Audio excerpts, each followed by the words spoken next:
Holy Jesus.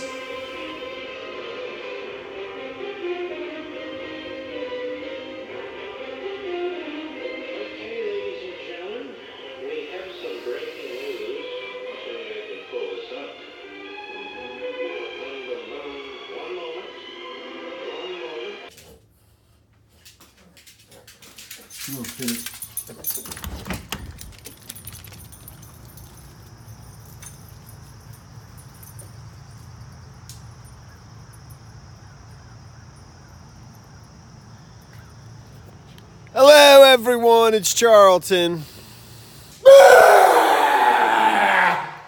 Hello everyone, it's Charlton. Alright, so I'm here to tell you about a crazy theory I had a long time ago that I never even bothered mentioning because it was so bizarre. But also at the same time illustrate something that I saw. Well, I saw that the chief executive of MGM, I think he was on CNBC. I saw this over at Aces Wild's channel, as well as Sleep Depth. He had it too. Just a quick little 1-2 minute video. It shows him being asked about, and he's there for his company. It's a financial news network, kind of show. But he's asked about the fact that his company was suing the victims of the Las Vegas shooting, and he gives his explanation, which is whatever it is. I don't really care. Here's the chief executive of MGM on CNBC. This is Aces Wild, MMA's backup channel too. So, but there's also, I'm going to play the full clip. It's 2 minutes. There's also some old footage, just a couple ones that are actually very relevant to what I discussed, and it's just a total coincidence. And I hadn't even watched the full thing until right now. So here, let me play it. I only have 30 seconds. I have to ask you, MGM has filed a lawsuit naming the victims of the October 1st shooting at Mandalay Bay as defendants. Why? Yeah. So first, despicable act by an evil person. A lot of the victims' families are my employees. We've been on this since obviously 1 October. We don't want a nickel from anybody. What we're trying to do is consolidate cases. There are hundreds of cases and put them into federal court. That's what Congress intended when they passed the Safety Act after 9/11. And if we can accomplish that, put these cases into federal court, all these cases will be adjudicated. The victims, their families, everyone affected will get their money quicker. And that's all that we want to do. I know the headlines were awful. It made me sick to look at them. It was never our intent to hurt anybody. Our intent is for my own employees, including my CFO, who was at the concert that night. We want everyone to be able to get their day in court as soon as possible. Jim Murren, thank you so much for being candid with us. $1.3 billion property. This is going to open at the end of the year, and it's going to gush cash. We're going to probably make $200 million a year in that property. I'm just a guy working at a company that I'm honored to work for. And last question, Vegas is really doing well. Yeah. It's supply and demand, Jim. Yeah. So demand's growing rapidly. Vegas is back, and no one's building new stuff. And by the way, you can't, because these big guys that we own, they cost $1 million a room. You cannot build a property today for less than $4 or $5 or $6 billion. So no one's coming in. And if the market keeps growing, it's good for the home team, and MGM's the home team. Wow. Well, both are great stories. But you were an outspoken supporter of Hillary Clinton in the last election. So now that you've been able to see everything, and as a Republican, you probably like deregulation a little, I guess, and maybe the tax reform bill. Do you still wish the candidate that you backed had won in 2016, Jim? I do, yes. That's that Hillary part's. That's the part I wanted to play because it relates to something I discuss in a second. So, but I didn't even know that was on his on Aces Wild MMA 2, his clip here. All right, the rest of my video.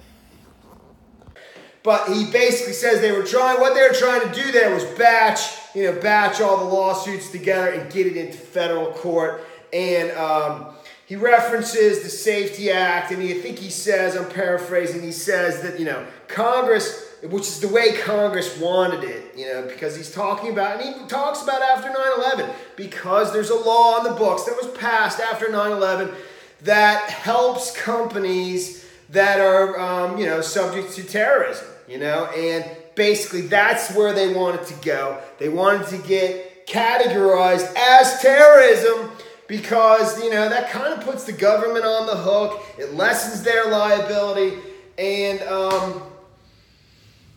so forth, And actually, attorneys are attorneys. Executives of huge companies are just executives of huge companies. It makes no difference to me, okay?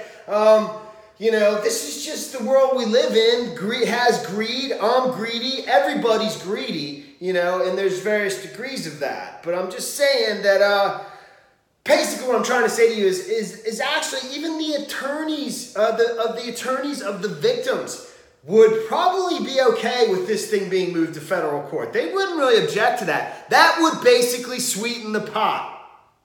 Okay? And in doing so, like in a huge way, basically so that the money available for everybody, including the attorneys, all right, and also the lessen the money that would be lost in the lawsuits by MGM, it would just be like a win-win for everybody, okay? Including the victims too. But it doesn't matter. That doesn't make it okay. That does not make it okay for the taxpayers, you and me, to pay for that, And so that basically a bunch of lawyers can get even richer than they're already going to get. And I have no problem with people getting rich, including lawyers. But, there's no reason that we need to let, help people. All right, calm down. I'm going to calm down here. So, basically, I've mentioned, I think I was talking about Botham Jean, and because, I see people in the comments over there, that criminal investigation. But I think, I've always wondered whether or not law firms, just like they hire private investigators, this is the world, this is the new world, okay? And this is the new frontier. YouTube, online, internet, social media is the new frontier. Everything's digital. So, that's where you win and lose your economic fight, okay? And, and just like you hire private investigators old school for legal cases to do your investigation, to find witnesses, to bolster your case, to win. You'll do things, online. And does that mean hiring teams of trolls or people that go into the comments and influence public opinion? Or does that even mean hiring people that go out there and anonymously create videos that completely alter the way people perceive the crime, whether it's for the juries or just for the media or just to shape the story, to move it in a certain direction, move it into a direction, say, of it going to federal court, so that instead of becoming a $200 or $300 million case that's paid for by the company, it becomes $1 billion case that's paid for by yours truly, you and me, the taxpayer. Okay? I don't know. I think these are valid questions. And guess what? I'm just asking them, dude. You don't have to listen to it. You don't like what I have to say. You don't have to listen to it, but I'm saying it. I'm here saying it, okay? I had this theory, this crazy theory, way back, and it's not true. It's not real. But I had this theory, actually, that this was all a giant, elaborate heist, okay? It's almost like Die Hard, sort of. I love movies. I always reference movies. I think like movies. But movies are real life. Movies come true. They foretell the future. It's just like the Terminator. That's where we're going, Whatever it is, the Matrix. They are they're people's imaginations, but your imaginations is real. And just like in Die Hard 1, everyone thinks it's terrorism, but they're actually there to steal money, okay? And I had this idea that this actually was a huge, elaborate heist. And that, first off, I think it was Paddock. I think he was getting back at the casinos. I think he was slightly driven madly insane because of whatever reason. I don't know why, but that's what I really think happened. But let's just assume that maybe he was set up, and that he was set up way in advance, and that they...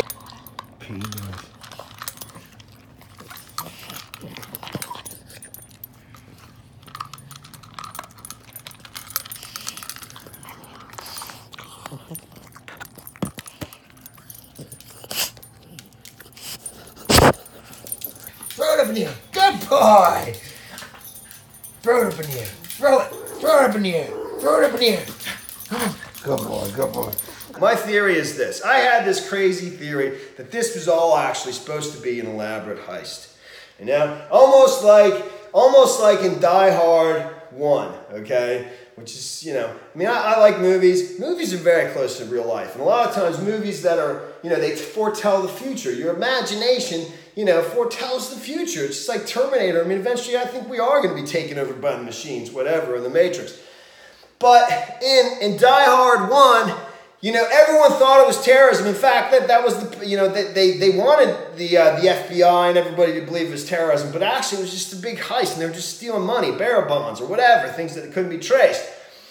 And I had this idea that maybe this actually was set up as this elaborate, that had been planned for a very long time, for like 2 years or something, and that pretty much but part of the plan was Hillary Clinton was supposed to win the election. Okay, and so everything was set up perfectly for that, where the target would be, you know, somebody that was her political opponent, that would be ideally, you know, so that the public would support her, you know, and they would come together. America would come together, and they would call it terrorism, and it would just be this humongous legal boondoggle, because, you know, it would basically be $1 billion transfer from the American taxpayer to, you know, to a bunch of Democratic supporting, you know, legal community in Vegas and throughout Nevada or the West Coast, whatever, you know, but they're all, you know, huge donors and supporters, political supporters of the Democratic Party, big time. Everyone knows that. Trial lawyers, almost all lawyers are supporters of of Hillary Clinton and the Democratic Party. But at the same time, because there's a huge transfer in a state that's routinely a purple state, at the same time, you'd also permanently, because you'd have this huge shift in power, huge shift in resources, you'd also permanently turn that state blue at the same time. And basically what I'm suggesting, that there was some much higher power that's constantly trying to influence the political process in the United States backing this, you know, that had high level logistical planning, you know, to kind of pull this off. And this is suggesting that Paddock was set up. I don't believe this, by the way. I don't believe this at all. This is just a theory I had, you know, way back when I was just kind of, you know, thinking fantastical and stuff like that. And that was a theory I had. But I'm really, but then Hillary lost the election. It's almost like, you know, the Manchurian Candidate, where once it's set in motion, it couldn't be stopped, you know, and so it went forward anyways. And, you know, and there's so many people invested in it and so forth, whatever. It's not the best theory in the world. I'm only telling you the theory to illustrate that, you know, what the position of MGM is, okay, and that they are definitely, and they have been for some time, from the very beginning, wanting to label this as terrorism. That's why this other person from Arizona, you know, that the arms dealer, you know, trying to make it into domestic terrorism, anything to label it as terrorism, where basically that puts the U.S. taxpayer on the hook largely and puts it into federal court. And but what I'm saying to you is that there are some theories on YouTube that are basically support that, okay? And I don't really care. I'm just saying that's a little weird to me.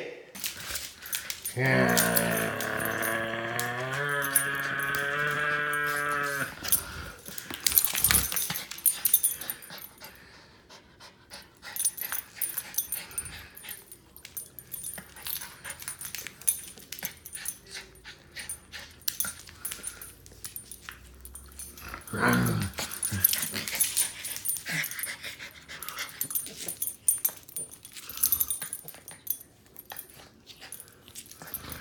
you're such a good boy. You're such a good boy. You're such a good boy. You're such a good boy, Peanut. You're such a good boy. And that's the end of this video. Thanks for watching my videos. I really do appreciate it. I don't mind anybody disagreeing with me whatsoever. Believe me. And I appreciate everyone watching. Thanks for watching my videos. Please subscribe to my channel. Give me a like down below. And I will see you in the next video. Later, man.